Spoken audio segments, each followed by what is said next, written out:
Hey, welcome back to Rick's Rollin' Rant. No politics today. Yes, there are politics happening, and as always, those jackwagons always give me plenty of ammunition, but I got something else today. I was coming through, probably doing my usual route, and I'm coming through one of my little towns up in northeast Ohio called Minerva. And it is a little town. Brick roads, you know, a nice, neat little downtown shopping area, stuff like that. It's a picturesque little town. I like it. Well, with these little towns, you've got some really hard turns you got to go around when you're running a 70-foot long vehicle. Those corners get kind of tight. So I'm come up to a stoplight, and I'm turning right, the light's red.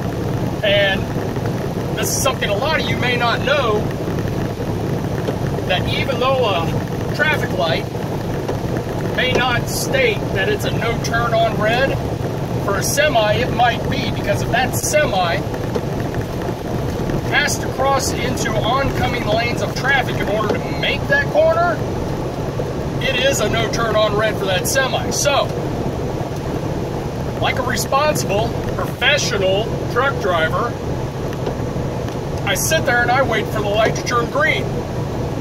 I proceed forward and start to make my turn. And at these lights, and everybody's seen them, hardly anybody pays attention to them, is the white line. Big white line, about a foot wide. Goes across the intersection. That's where you stop. That line is there for a reason. It is there to keep you from getting crushed by a potentially 80,000-pound rolling piece of steel. So I go to make my way around this corner, and I'll be damned if as I'm coming around the corner, this idiot in a minivan comes right on through that light and comes within inches of going head on with me. I, of course, have to slam on my brakes and hit my horn to wake her up. And what does she do? Flips me off. Flips me off because she was distracted with her left hand and her cell phone in her ear, just like so. She damn near gets herself killed and wants to flip me off. So we're going to work on a little bit of education today. This truck and trailer is not out here on a Sunday drive. I'm not out here running around empty just for fun. This thing is loaded. This tractor and trailer empty weighs on average of 30,000 pounds. Fully loaded, this is an 80,000-pound vehicle. And for those of you who want a little bit of a comparison, that's about 12,000 pounds more than a loaded Sherman tank.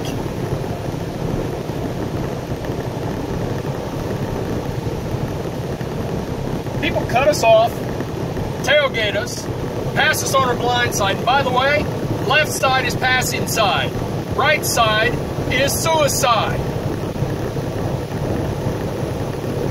There are way too many distractions going on, and the biggest one out there is a cell phone. Now, I'm going to explain something to you that most people don't know.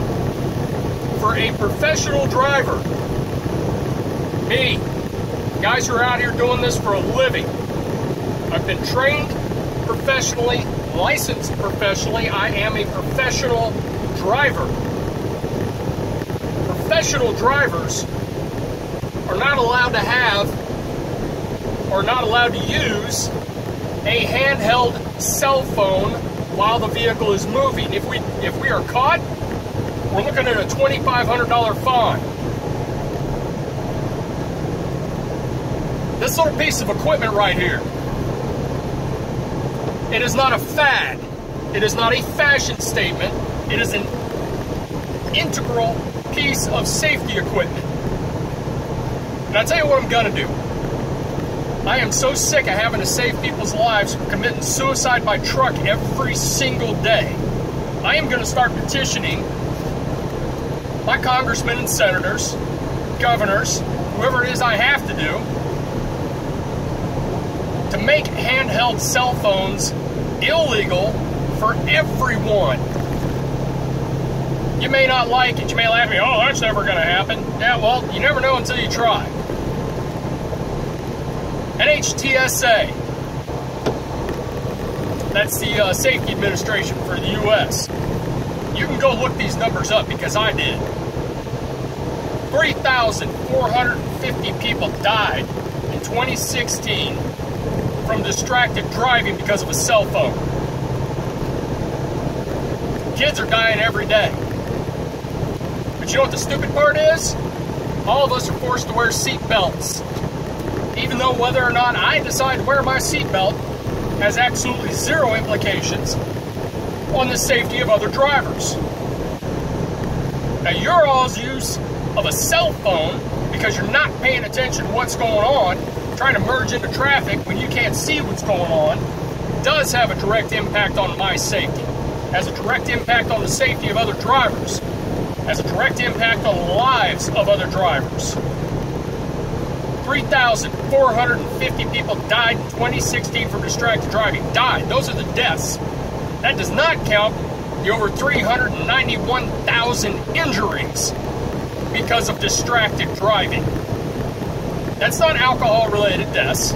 That's not drowsy driving. That's nothing but distracted driving. 391,000 injured, 3,450 dead.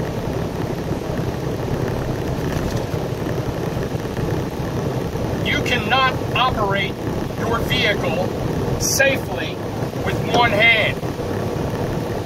You have to have two hands free. You may not need both hands at all times, which you're supposed to. But if something happens and your second hand needs to react to some other position in the vehicle and that hand is busy holding your frickin' cell phone, you could be severely injured or killed. So that's it. I've had enough. I'm starting petitions. I'm going to start calling my congressmen and senators. When I get home today, I'm ordering a dash cam. Stop trying to commit suicide by truck. It's not my job to save you. It's my job to safely operate this vehicle. We're under enough stress as is, and you people need to show a little bit, just a little tiny fraction of respect for the biggest, heaviest vehicles on the road, whose sole purpose is to bring you everything you depend on to survive. Rick's Rolling Rant. God bless. Carry on.